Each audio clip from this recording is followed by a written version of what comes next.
Bonjour et bienvenue sur Computer Scientists. Dans la vidéo précédente, je vous avais dit que j'allais détailler l'algorithme des cas plus proches voisins, et voici la vidéo qui me fera tenir cette promesse. Nous allons créer une mini-application qui, grâce à cet algorithme, sera capable, en fonction de symptômes qu'un patient lui fournira, de lui dire quelle est la maladie qu'il a atteint, en JavaScript. Bien évidemment, le code source sera disponible en téléchargement.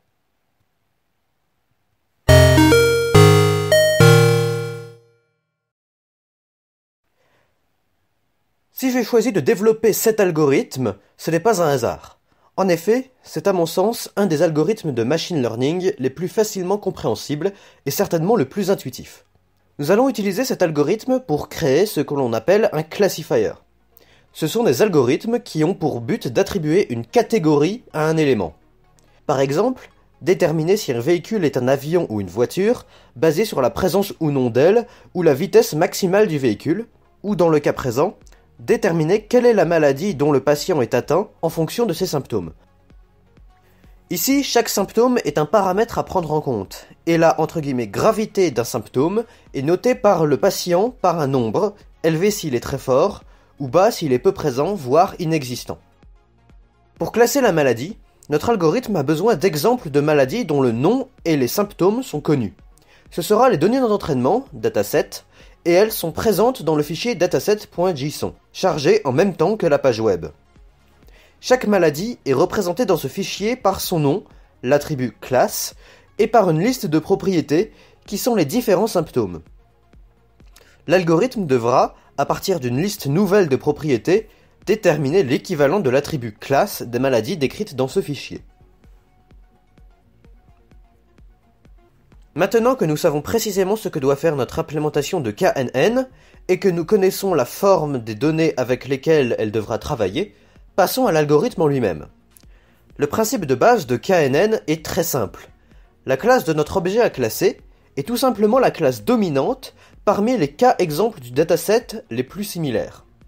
Mis en des termes plus mathématiques et concrets, on va représenter chaque élément de notre dataset dans un espace à n dimensions, où n est le nombre de propriétés, ici symptômes, différents représentés.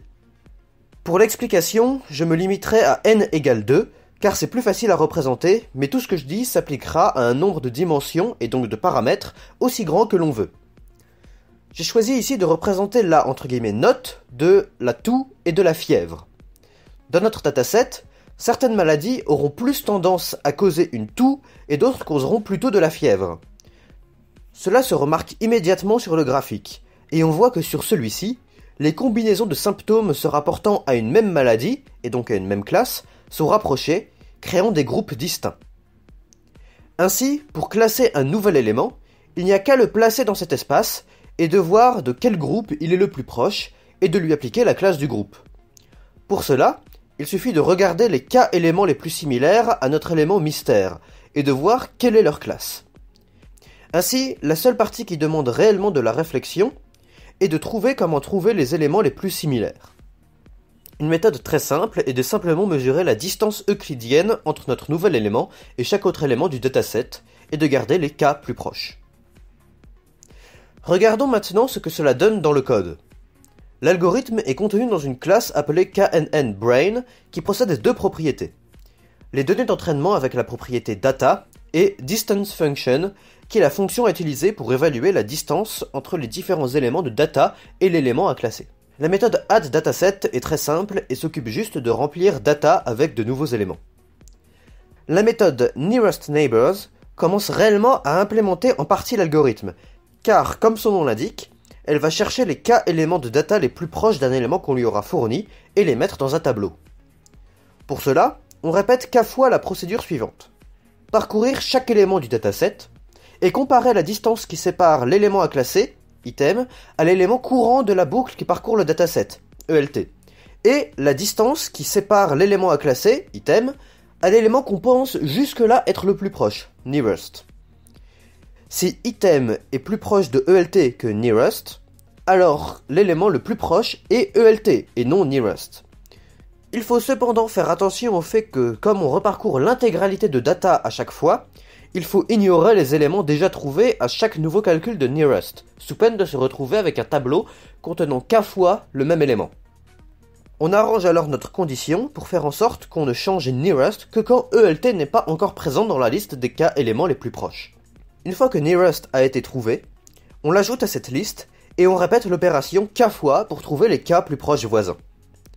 La méthode classify utilise le résultat de nearest neighbors pour déterminer la classe de item, en regardant quelle est la classe la plus représentée parmi les k plus proches voisins de l'élément à classer. Pour cela, on crée un objet associant à chaque classe rencontrée parmi les k plus proches voisins le nombre de fois où elles sont présentes, et on regarde ensuite laquelle est la plus représentée. La fonction par défaut permettant d'évaluer la distance entre deux éléments est tout simplement une distance euclidienne. Vous voyez en ce moment même le programme en action. Je peux entrer la gravité de chacun de mes symptômes, et l'ordinateur sera capable de me donner la maladie qui donne les symptômes les plus proches à ceux que j'ai entrés. Vous voyez que même avec un dataset assez restreint, il est capable de nous donner des résultats très satisfaisants. C'est là l'avantage de KNN ou certains autres algorithmes de machine learning par rapport au réseau de neurones du deep learning, qui requiert des datasets énormes pour donner des bons résultats. Néanmoins, avec de grands datasets, cette implémentation risque de devenir assez lente. En effet, ici, aucun effort d'optimisation a été fait. J'aimerais que vous me disiez dans les commentaires si une courte vidéo bonus sur l'optimisation de l'algorithme vous intéresserait. De même, et comme d'habitude, si vous avez des questions, n'hésitez pas à les poser en commentaire, et j'espère vous revoir bientôt pour une prochaine vidéo.